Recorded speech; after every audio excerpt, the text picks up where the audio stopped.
Day one Erie Boatworks project kitchen install in Cuyahoga Falls, Ohio. In 2002, Rob and I graduated from the landing school, and I went to work for a classic boat restoration company, and Rob stayed for another year at the landing school to do marine systems. After Rob graduated in 2003 from Marine Systems, he came to join me at the restoration company, and a couple years later we decided to start Erie Boatworks. And Erie Boatworks has been through various phases, and now we do a lot of residential construction. I'm in Virginia, Rob's in Ohio, and I've come to Ohio to help Rob with his kitchen.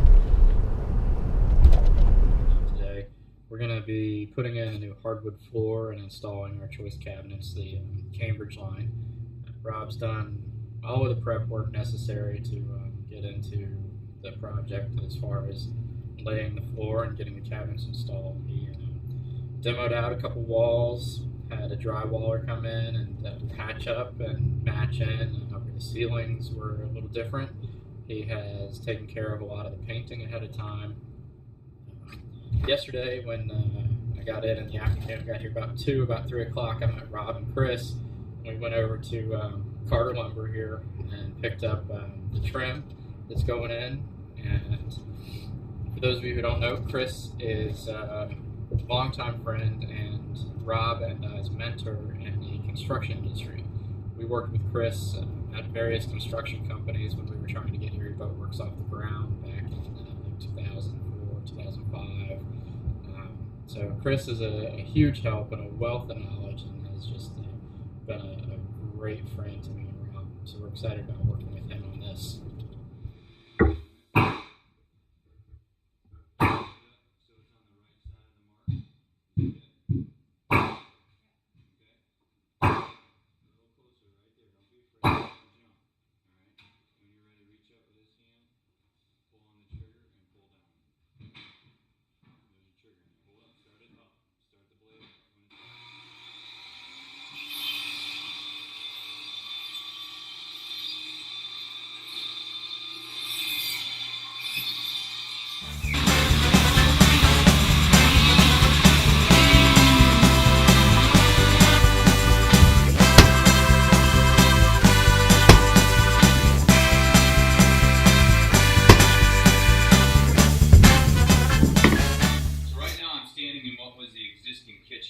Now before, you wouldn't be able to see me, because there was, again, 1970s wall with a header.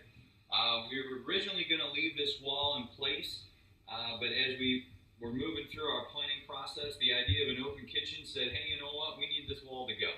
So we went ahead and removed that as well, enabling everything to kind of shift out, the cabinets further to the left and to the right, and freeing up again more space, and keeping that open and airy appearance. There was another wall here that was eliminated to add this really nice set of 3 drawers. And my wife comes from a big family. She wanted to have everybody over. So the idea was, as we flowed through the kitchen into the new dining room, it'd be more open space for a lot of the family to congregate. As we went through the planning process, we originally talked about doing this whole wall as a pantry of 1-foot cabinets. And you could just pile in all kinds of food and have all kinds of stores for whatever might come. We eliminated that idea early on to create more of an opportunity as we were entertaining guests to set up a buffet on here and just do a granite top buffet, so we could come through here, people could get the things that they were looking to get and move right off into the seating in the dining room. It also opened up more space to have this be an informal eating area at the island. Moving to a 3-by-6 foot granite countertop allows 4 to 5 people to eat comfortably around the island if you don't want to set up the big table.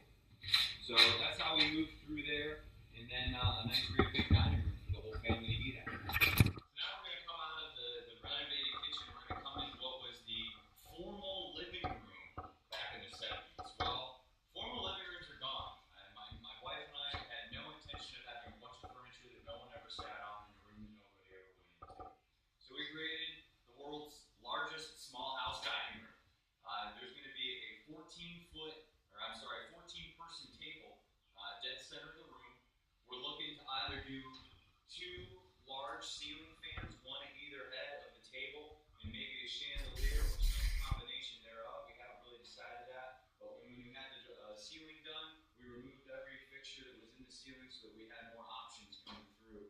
After the table's been put in, the hutches have been put in, and all the furniture's in here, we'll have more options to see where we actually want our lighting. And because it's a truss house and there's plenty of room up in the ceiling, that's not going to be too big of a deal. So we're going to come back through here. The only wall that could come out that I didn't take out was this one right here.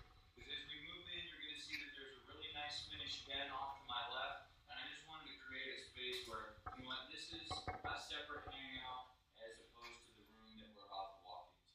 So, alright, early 70s house, pretty typical to have a galley style kitchen. So we're going to move through there right now.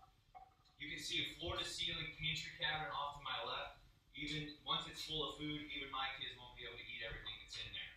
But instead of the original kitchen, which had the doors over on this side right here, we turned everything to the left. That way it was accessible from the front, and again, we could put in the cafe table off to my left. There's going to be refrigerators right here in this open space. Not ideal, in my opinion. Not ideal to have the fridge right there, but it was the only space that really made sense. So we left the fridge there.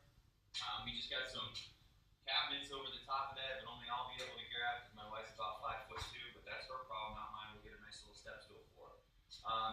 Overhead, there were soffits. Again, very typical for 1970s, even back into the 50s construction to put soffits there. People were shorter, I guess.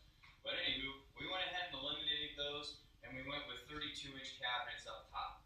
It'll receive decorative crown molding on the top. It'll run it floor to ceiling. Again, creating more cabinet space while still giving it a more modern and really nice feel to it.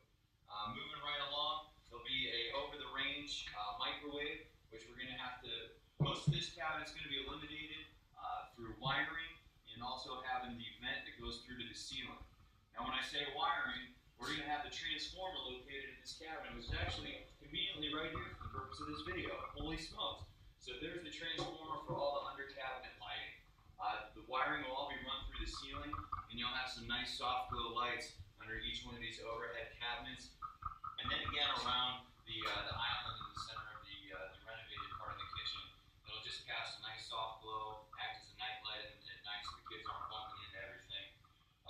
Original range is going to stay for now. It is an electric range. We have the ability, because we have the basement, to convert it to gas at some point, but we're going to stay with the electric range at this point.